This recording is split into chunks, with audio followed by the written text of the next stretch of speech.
Japan പേരയുടെ tasting ആണ്. Japan പേര കാണിക്കുന്നതിന് മുന്നേ ഇത് നമ്മുടെ സബാറയാണ്. ഒരു 12-13 വർഷമായതാണ്. കായ്ക്കുന്നുണ്ട്, ചെറിയ കായാണ്, നല്ല മധുരമുണ്ട്. അതിൻ്റെ വീഡിയോ നമുക്ക് പിന്നെ ചെയ്യാം. ഇത് നമ്മുടെ ജപ്പാൻ പേരയാണ്. നട്ടിട്ടൊരു 1.5-2 വർഷമായി. ഇപ്പോൾ കാ തരുന്നുണ്ട്. ഇപ്പോൾ പറിച്ചതാണ് 3 എണ്ണം. കത്തിയില്ല, നമുക്ക് അല്ലാതെ തന്നെ കഴിയാം. ഒന്നുമില്ല, വാക്കുകളില്ല. കളർ നോക്കുക, കുരു തീരെ കുറവാണ്. നല്ല മധുരം. ഇങ്ങനൊരു മധുരം നമുക്ക് സാധാരണ പേരെ നമുക്ക് ഒരിക്കലും കിട്ടത്തില്ല. നമ്മുടെ ബാക്കിയുള്ള വെറൈറ്റീസ് ഒക്കെ ഉണ്ടല്ലോ, അർക്കാക്കിരുന്നോ, അതിനൊന്നും ഒരിക്കലും ഇത്രയും കിട്ടൂല. ഇങ്ങനെ മധുരവും കുരു തീരെയില്ല. നടാം, സംശയമില്ല. ആകെയുള്ള പ്രശ്നം കാപിടുത്തം കുറവാണെന്നുള്ളതാണ്. പക്ഷെ അത്യാവശ്യം കായ എനിക്ക് കിട്ടുന്നുണ്ട്. മഴയത്ത് ഒരു സീസണും കൂടെ കിട്ടും. നമുക്ക് 2 സീസണാണ് കിട്ടുന്നത്.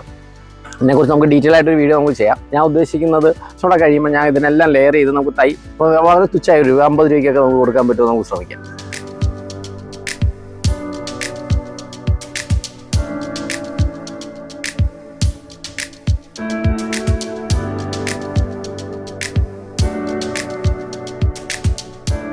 മധുരമുണ്ട്.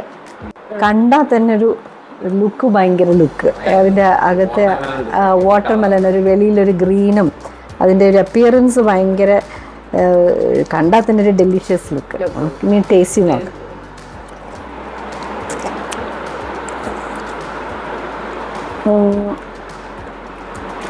ആവശ്യത്തിന് സ്വീറ്റ്, കൊള്ളാം. നല്ല ഒരു നോർമൽ പേരക്കയുടെ ടേസ്റ്റ് തന്നെ. നല്ല ആക്ച്വലി മധുരമുണ്ട്, നല്ല മധുരമുണ്ട് അല്ലേ, നല്ല മധുരമുണ്ട്. ഏറ്റവും സൗകര്യമായിട്ട് നല്ല കാര്യം കുരുവിന് തീരെ